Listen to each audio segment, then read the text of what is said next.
हरे कृष्णा।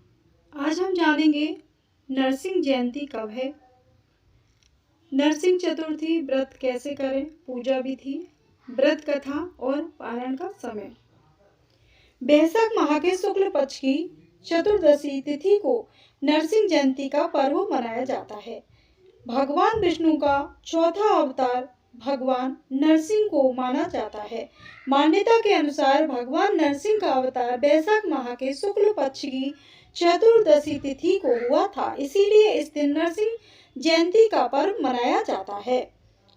मान्यताओं के अनुसार भगवान विष्णु ने 10 अवतार धारण किए थे, जिनमें उन्होंने चौथा अवतार भगवान नरसिंह के रूप में लिया था। भगवान विष्णु के नरसिंह अवतार का आधा शरीर मनुष्य और आधा शरीर सिंह यानी शेर का था।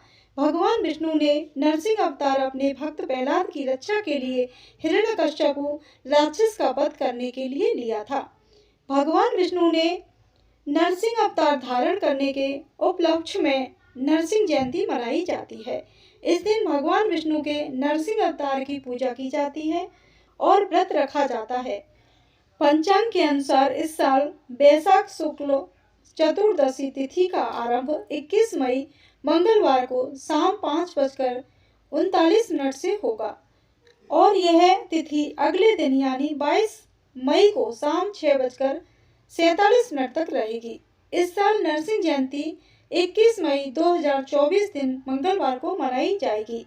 21 मई को मंगलवार होने के कारण इस बार की नरसिंह जयंती बहुत खास मानी जा रही है, क्योंकि इस जयंती को साहस, आत्मविश्वास, वीरता और निष्ठा में नरसिंह जयंती पर भगवान विष्णु के नरसिंह अवतार की पूजा करने और व्रत रखने का विधान है। इस बार नरसिंह जयंती पर व्रत के पारण का समय 22 मई दिन बुधवार की सुबह सूर्योदय के बाद,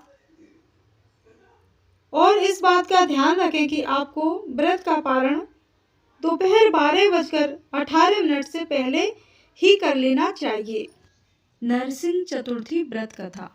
प्राचीन काल में कश्यप नामक एक राजा थे। उनकी पत्नी का नाम दिति था। उनके 2 पुत्र हुए, जिनमें से एक का नाम हिरण्याक्ष तथा दूसरे का नाम हिरण्यकश्यपु था। हिरण्याक्ष को भगवान श्री विष्णु ने बराह रूप धरकर तब मार दिया था, जब वह पृथ्वी को पाताल लोक में ले गया था। इस कारण हिरण्यकश्यपु बहुत कुपित हुआ।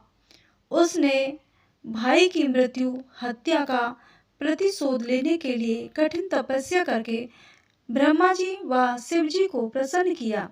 ब्रह्मा जी ने उसे अग्नि होने का वरदान दिया। यह वरदान पाकर उसकी मति मलिन हो गई और अहंकार से भरकर वह प्रजा पर अत्याचार करने लगा। उन्हीं दिनों उसकी पत्नी कयाधु ने एक पुत्र को जन्म दिया, जिसका नाम प्रहलाद रखा गया। धीरे धीरे प्रहलाद बड़ा होने लगा। हालांकि उसने एक राक्षस के घर में जन्म लिया था, किंतु राक्षसों जैसे कोई भी दुर्गुण उसमें नहीं थे। वह भगवान का भक्त था तथा अपने पिता के अत्याचारों का विरोध करता था। भगवान भक्ति से प्रहलाद का मन हटाने और उसमें अपने जैसे दुर्गुण भरने के लिए हिरण्यकश्यपु ने बड़ी चालें चली। नीति अनीति सभी प्रकार का प्रयोग किया, किंतु प्रहलाद अपने मार्ग से नहीं हटा। अंत में उसने प्रहलाद की हत्या करने के बहुत से षड्यंत्र रचे, मगर वह सभी में असफल रहा। भगवान की कृपा से प्रहलाद का बाल भी बांका न हो सका। एक बार हिरण्यकश्यपु ने अपनी बहन होलिका, जिसे वरदान था कि वह आग में नहीं जलेगी, की गोद में बिठाकर जिंदा ही चिता में जलवाने का प्रयास किया, किंतु उसमें होलिका तो जलकर राख हो गई और प्रहलाद जस का तस रहा। जब हिरण्यकश्यपु का हर प्रयास विफल हो गया, तो एक दिन क्रोध में आग बबूला होकर उसने मयान से तलवार खींच ली और प्रहलाद से पूछा, बता तेरा भगवान कहाँ है? विनम्र भाव से प्रहलाद ने कहा, पिताजी, भगवान तो सर्वत्र हैं। क्या तेरा भगवान इस स्तंभ खंबे में भी है? प्रहलाद ने कहा, हाँ, इस खंबे में भी हैं। यह सुनकर क्रोधान्त हिरण्यकश्यपु ने खंबे पर तलवार से प्रहार कर दिया।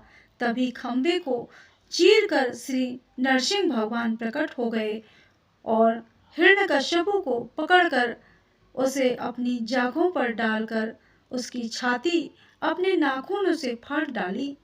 इसके बाद प्रहलाद ने कहने पर ही भगवान श्री नरसिंह ने उसे मोक्ष प्रदान किया तथा प्रहलाद की सेवा भक्ति से प्रसन्न होकर वरदान दिया कि आज के दिन जो लोग मेरा व्रत करेंगे वे पाप से मुक्त होकर मेरे परम धाम को प्राप्त होंगे।